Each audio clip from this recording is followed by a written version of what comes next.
Hey guys, if you've been around Instagram much lately, you've probably seen a company called Shekkin Gear.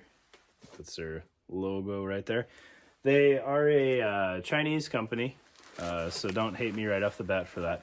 That started off mostly making kind of older Paraclete replicas. A lot of stuff that's really popular right now that you can't necessarily readily get without dropping several 100% markup from the original price, which was already Paraclete pricing, so pretty high. But I noticed on their website that they do custom stuff, and I had been kind of shopping around to get somebody to make a chest rig for me for a while, and I figured I'd take a chance, and it was kind of an interesting interaction. Whoever their customer service rep is phenomenal. This is probably going to sound terrible, but they were super hip to regular English jargon, which was pretty impressive to me. And they made this based off of some sketches and some crappy labeling that I put on the picture in iPad pen, so it was barely legible at best for a native English speaker. So I was pretty impressed. So this is what it is. I'll throw it down on the table and show you guys.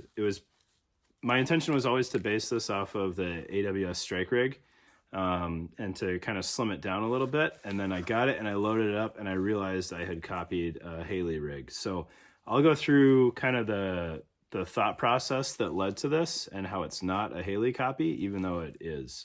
But yeah, we'll take a look at it and see what it is. And then I'll show you a couple of their production products as well. All right, so kind of the background on this rig before we get too far into it. I have been slowly working my way through all the Clancy books, and I started going with the ones that I was familiar with before I figured out I should probably do it in order. So I read Without Remorse. I'd read it before, but I did it again. And the operation to go into Vietnam and rescue POW, I found really interesting. Like the lead up and the training cycles that the main character was going through were pretty cool. And I kind of was building an image in my head of what his kit would be, because he's kind of got that old school mentality. I figured he'd probably want to be pretty light and quick on his feet. And then you listen to some of the training cycle, and maybe he'd be a little bit more ordnance heavy. And then I also got into reading about SOG stuff, and they were super ordnance heavy. So this is kind of morphed through the process as I went. And it's just kind of a small piece to this kit that eventually I'll do some LARPing in. But like I said, it was supposed to be based off of the AWS Strike Rig. You'll notice that the radio pockets are missing because it was kind of like a Vietnam LARP type thing. I didn't want embedder pockets, right? That would be probably a bridge too far, even for my inaccurate LARPing. And then originally I was going to go with the pistol mags, just like AWS did, but I figured, you know what, he'd probably rock some 40 mics. So we've got four 40 mics up front. And then on the side pouches, I was kind of torn between flashbangs or smoke grenades. So kind of my idea on the sides was to have these bellowed pockets with maybe some elastic to help retain things. But dealing with Shekkin, like, it was not their fault. I just wanted to simplify it. So we ended up going with a pocket that would fit either, not necessarily great. So on this side, you can see it'll fit two current issue flashbangs just fine. And then on this side, it will fit one smoke grenade or thermite a little loose, right? So that's where kind of the bellow and the elastic would have been neat to have on there. And then the back is just the standard 4 M4 mags that would be on a strike rig. I just happen to have ones with some extensions on there, but you can see the ride height on a standard 30 mil PMag is pretty good. Retention's not too bad. You wouldn't want to free fall with it. But they're in there and they're fairly snug. And I think when Shekkin showed this off on their page, they had AK mags in there. So AK mags will fit as well. And then, just on the back, I wanted to keep it as unmodern as possible. It's not historically accurate by any stretch with the materials or anything, but I didn't want side release buckles up top. I told them I'm never going to use it as a placard. They were almost offended by me trying to remove functionality from this thing, but I wanted minimal buckles on there and fixed straps. So they did that. And I feel like they put it together. It feels like a quality item. All the material feels pretty good. The back body is a little bit more pack clothy than Cordura. So maybe not the most resilient, but I feel like it's still good quality material. But I think the more important thing is I gave them a custom order, and they really met the intent. I don't have any complaints about the way it was put together.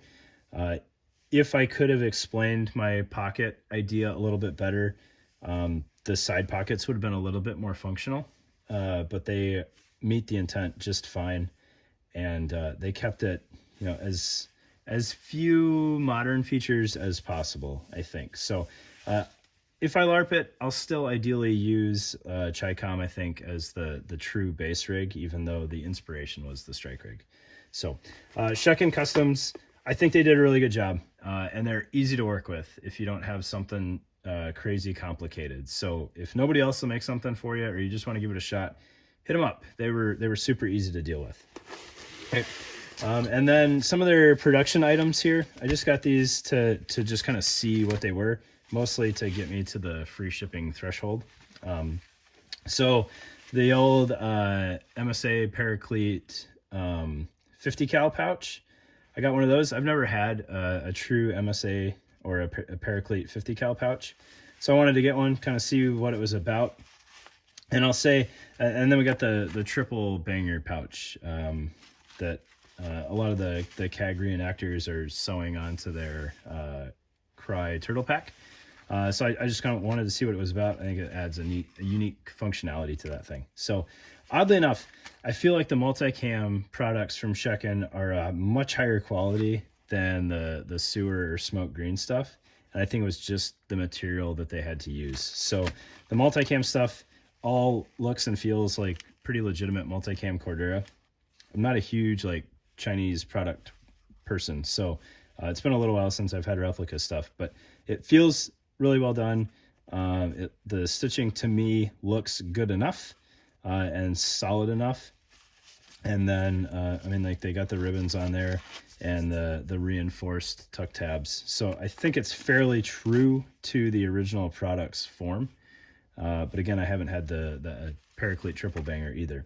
I will say that it is a little shallow if you're using these Mark 13s. I don't know if this was designed for Mark 13s. I think I zoomed in a little bit too much for you guys here, so we'll get this back on camera. But with a Mark 13 in the pocket, the flap is a little shorter than I would like for something explosive, right?